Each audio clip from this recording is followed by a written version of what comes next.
ये कहानी नीरज और सारा के साहस की एक बेमिसाल और इमोशनल स्टोरी है जिसे सुनकर आप बहुत अच्छा महसूस करेंगे। तो चलिए शुरू करते हैं। एक बार की बात है, नीरज नाम का एक पति और सारा नाम की एक पत्नी थी जिनकी शादी को 10 साल हो गए थे। वे एक दूसरे से बहुत प्यार करते थे। उनके 2 खूबसूरत बच्चे थे, एक बेटा मोनू जो 8 साल का था और एक बेटी जिसका नाम कविता था जो 5 साल की थी। नीरज एक सफल व्यवसायी था और सारा घर में रहने वाली माँ थी। उनका जीवन तब तक परिपूर्ण था जब तक कि एक दिन नीरज काम करने के रास्ते में एक भयानक कार दुर्घटना में शामिल नहीं हो गया। उन्हें गंभीर चोटों के साथ अस्पताल ले जाया गया और उन्हें कई सर्जरी से गुजरना पड़ा।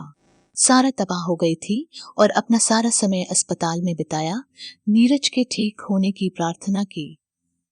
दिन हफ्तों में बदल गए और नीरज की हालत गंभीर बनी रही।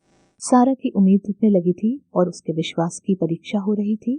उसने अनगिनत रातें रोते रोते सोने में बिताई और सोचती रही कि अपने प्यारे पति के बिना वह अपने बच्चों की देखभाल कैसे करेगी। एक रात जब सारा अस्पताल के वेटिंग रूम में अकेली बैठी थी, उसने देखा कि एक बुजुर्ग दंपत्ति हाथ पकड़ कर बातें कर रहे हैं जैसे वे किशोर हों। वे सोचे बिना नहीं रह सकी कि वे नीरज का हाथ पकड़ने और उसके साथ गहरी बातचीत करने से कितना चूक गई। जैसे ही वे नीरज के कमरे में वापस आई, वे उदासी और अकेलेपन की भावना महसूस किए बिना नहीं रह सकी। लेकिन जैसे ही उसने दरवाजा खोला, उसने देखा कि नीरज वहां है, उसकी ओर प्यार भरी आंखों से देख रहा है। वह कोमा से जाग गया था। सारा का दिल खुशी से झूम उठा और उसके चेहरे से खुशी के आंसू बहने लगे। वह नीरज की तरफ दौड़ी और उसके स्पर्श की गर्माहट को महसूस करते हुए उसका हाथ पकड़ लिया। नीरज उसे देखकर मुस्कुराया और फुसफुसाया, मैं तुमसे प्यार करता हूँ सारा। अगले कुछ हफ्तों में नीरज की हालत में सुधार हुआ और आखिरकार वे घर आने में सक्षम हो गया। लेकिन जीवन अब पहले जैसा नहीं रहा। नीरज व्हील चेयर पर था और वह सारा की मदद के बिना चल फिर नहीं सकता था।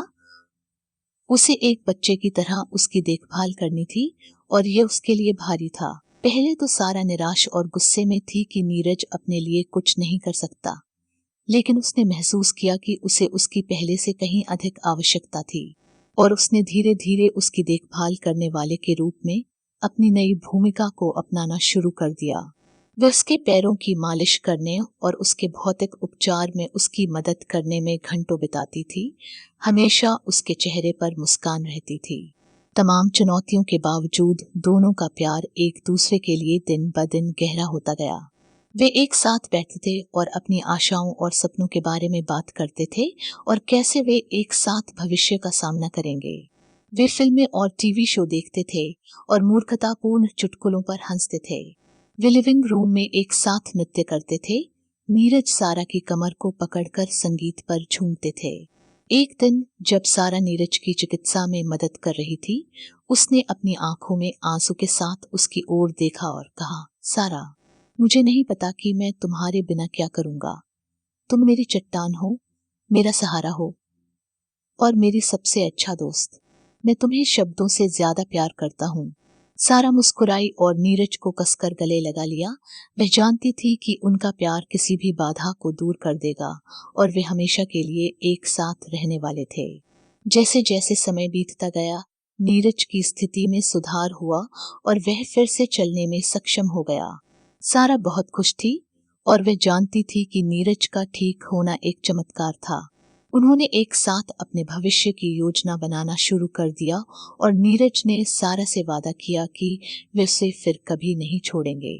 साथ में उन्होंने नई जगहों की यात्रा की, नए शौक तलाशे और नई यादें बनाई।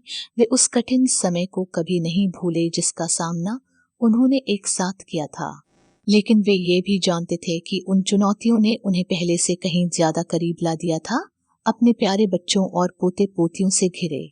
वे अपने सामने के बरामदे में एक साथ बैठते, हाथ पकड़कर साल बीत गए और नीरज और सारा एक साथ बूढ़े हो गए। दोस्तों, कहानी कैसी लगी कमेंट में जरूर बताइए और चैनल को सब्सक्राइब करके मुझे सपोर्ट जरूर करें। एक नई मोटिवेशनल कहानी के साथ मैं आपसे फिर मिलने जरूर आऊंगी। धन्यवाद दोस्तों।